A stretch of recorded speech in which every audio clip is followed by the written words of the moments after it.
Kevin Shohei Ohtani left the Yankees sad and devastated. He won his third MVP and his first season with the Dodgers. Now he returns after shoulder surgery. He's on track to return to pitching at some point this season, hoping to have his first bullpen session this weekend. He was asked how he was feeling today, and his comments are new here on SportsCenter. After the shoulder surgery, do you feel just as strong as you normally would? 手術で強さっていうのはどこら辺ですかねと。完全にその違和感がないっていう状態ではないですけど、もう少しすればそれがまた良くなってきて、しばらくはこう違和感が残るんじゃないかなとは思いますけど、今の現状それでもバットは結構触れてるので、そこの戦いかなと思います。I do feel like there's some discomfort that I have to still overcome. It's not really, debilitating, but I do feel like I feel pretty good, almost getting there to where I want it to be. All right, so not concerning, but something to watch for. Our baseball reporter Alden Gonzalez is on the scene at Dodger Spring Training Camp there in Glendale, Arizona, and joins us now. Alden, what more can you share with us about the team's pitching plans for Ohtani this season? Yeah, they're going to be cautious, Elle, at least on the front end. Ohtani plans to start throwing bullpen sessions this weekend, but Dodgers manager Dave Roberts said today that he doesn't anticipate him pitching in any spring training games. In all likelihood, he's going to steadily build up as a pitcher in February and March. The Dodgers will stage some simulated games for him at their ballpark in April, and he'll join the rotation at some point in May. Keep in mind, by the way, Ohtani can't go out on a normal rehab assignment like a recovering pitcher traditionally would because he needs to hit in their lineup. But all of this is geared toward the Dodgers' hope of keeping Ohtani as fresh as possible for the stretch run. So Roberts talked today about possibly working in more off days for him as a designated hitter, definitely stealing less bases than he did last year, and probably pitching once a week as part of a six-man rotation. But Ohtani and the Dodgers have yet to really sit down and plan all of this out. And interestingly enough, Ohtani said today that he hopes to play in as many games as possible this year. That was kind of his approach with the Angels when he took on a two-way role previously. So it's going to be really fascinating to see how the Dodgers sort of balance all of this. And that process has only just begun.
Dave Roberts from Glendale with bells on today. Doc, happy opening of spring training officially. Thanks for being with us.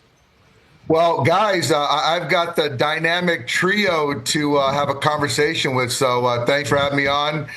Yeah, Lauren, the guys were rocking their outfits, and that's a thing these days, so it's good to get back to work. Little swag. Hey, Doc, last time I saw you in that ballpark there, Will Ferrell was visiting. We were talking about Rolodexes. He's got a pretty impressive Rolodex.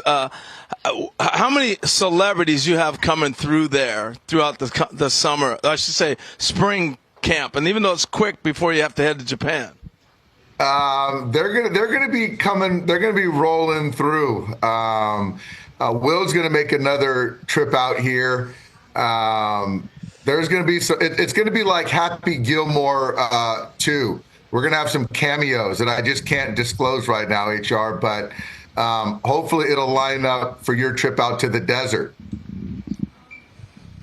Dave, we look at your roster and we think stars for days. Is there any challenge in that, managing superstars on superstars? How do you navigate it?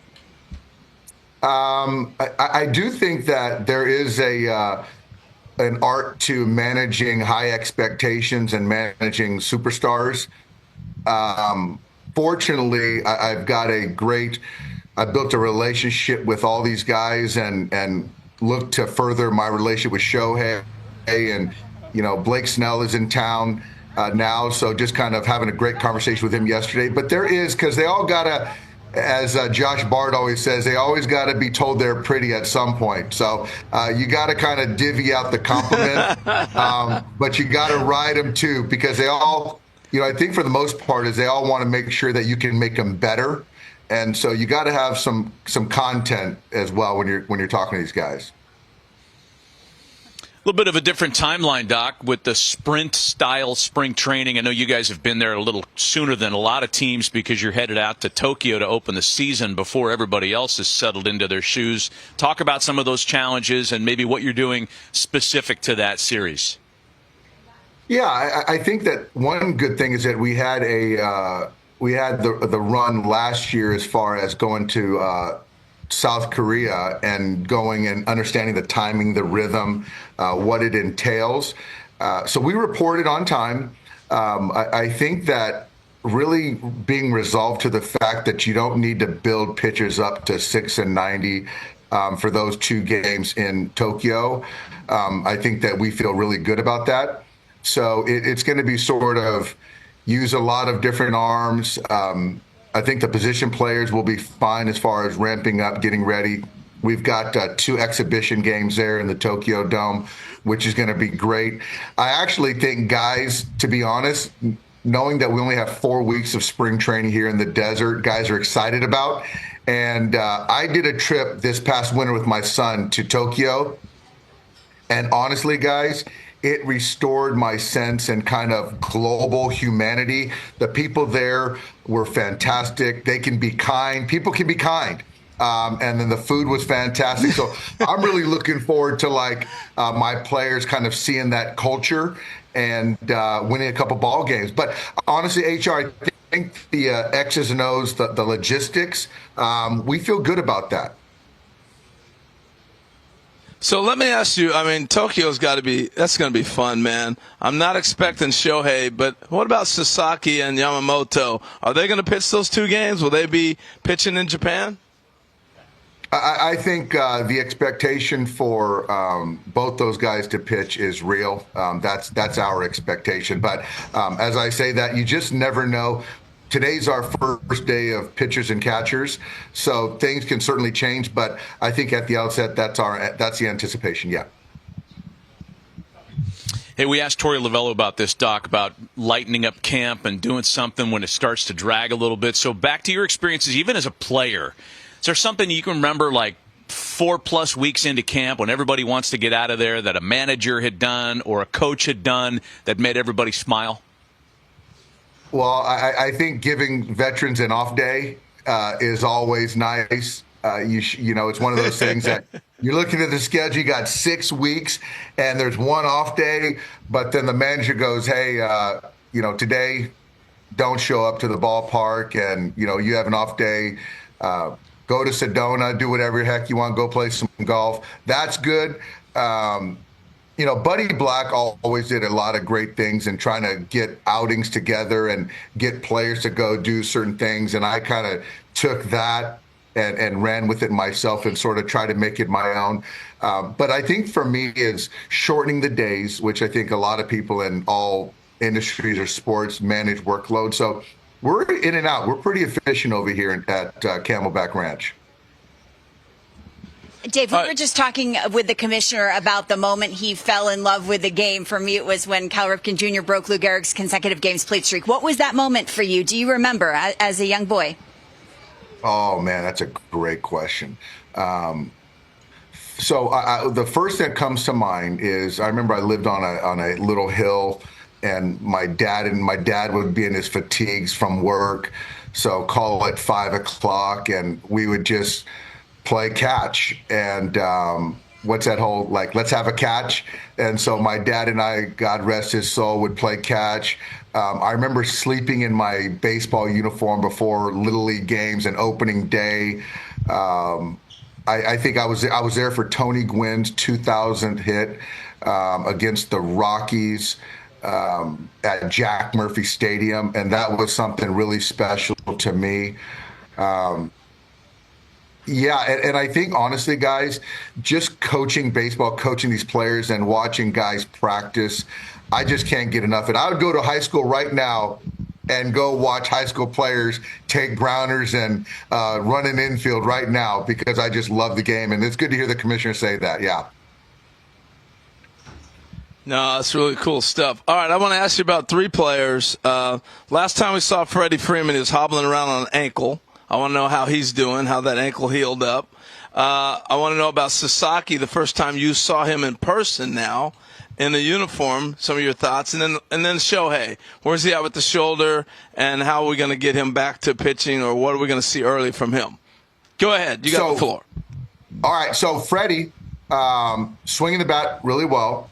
I think everything is good except the running. Fielding grounders, he feels good, going lateral. Running is going to take a little bit more time, which we certainly have. He's in a good headspace physically. He's going to be fine.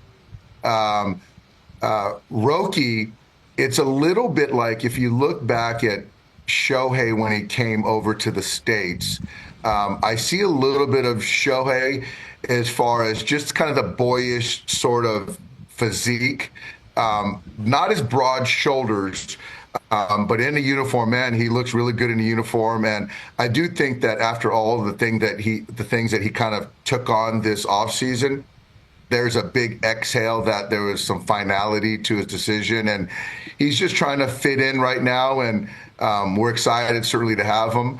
But he's only going to get better. And I think he's got a pen today. So I'm looking forward to watching him throw his pen today. And Shohei, he's great. Looks good physically.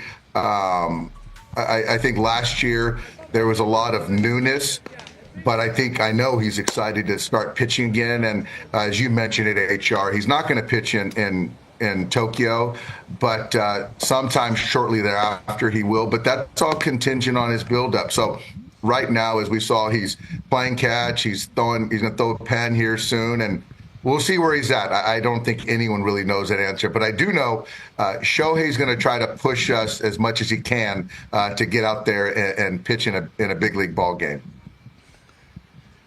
Doc, before we let you go, I can't believe we haven't asked you this already. Have you seen the ring? Have you seen a peek at the ring? Lon gave me a sneak peek of the ring, and Lon Rosen did, and so it is spectacular. I don't know when we're going to get them, but it's got that. I don't know. I can't divulge too much, but I'm not a jewelry guy like a lot of these guys are rocking the jewelry, but I can't wait to own it, rock it, and then stick it in my safe. But the goal is to get another one. So I got 3. I need a couple more. Dude, fill out the whole hand, man. Doc, we appreciate the time. Dodgers manager Dave Roberts joining us. First official day of spring training. Thanks, Doc. Look forward to catching up with you again. All right, team. Take care. ドジャースの2024年シーズンはまさに夢のようなオールスターチームが誕生した瞬間からファンの期待を一身に背負い、圧倒的なパフォーマンスで駆け抜けてきました。大谷翔平、ムーキー、ベッツ、フレディ、フリーマン、これほどのスター選手が一堂に会し、チームとして戦う姿は、まさに野球ファンにとっての最高のエンターテイメントでした。シーズンを通して、ドジャースはまさに、勝つべくして勝つ、チームでした。オフェンスでは大谷翔平が豪快なホームランを放ち、ベッツが驚異的な守備とバットコントロールを披露し、フリーマンが頼れるバッティングでチームを支える。そして、ピッチング陣には新たに加わった強力な先発投手たちが圧巻の投球を見せ、ブルペンも安定感抜群。まさに、どこから見ても隙のない、超完成型のドジャース。そして何よりも印象的だったのは、選手たちが見せる団結力と情熱です。ただのスーパースターの寄せ集めではなく、お互いを信じ合い、支え合い、チームとして戦い抜く姿が本当に素晴らしかった。毎試合、ベンチでは笑顔があふれ、ビッグプレーのたびに選手たちが肩を組み、大歓声を上げる。その光景こそが、ドジャースが最強のチームである理由ではないでしょうか。特に NL 西地区優勝を決めた試合のあの瞬間、9回裏、最後のアウトを取った瞬間、選手もファンも一体となって歓喜の渦に包まれました。スタジアムの青い海が大きく波打ち、選手たちは抱き合い、涙を流しながら勝利の喜びを分かち合いました。まるで映画のワンシーンのような最高の瞬間でしたね。しかし、これはまだ終わりではありません。ここからはワールドシリーズ制覇というさらなる夢に向かって突き進むのみ、ドジャースがどんなドラマを見せてくれるのか、これからも目が離せません。皆さんも、この歴史的シーズンの証人となりませんか。これからもドジャースの戦いを一緒に応援していきましょう。動画を楽しんでいただけたら、ぜひ、いいね、と、チャンネル登録、をお願いします。コメントで皆さんの熱い応援メッセージもお待ちしています。さあ、次の試合もドジャースと共に、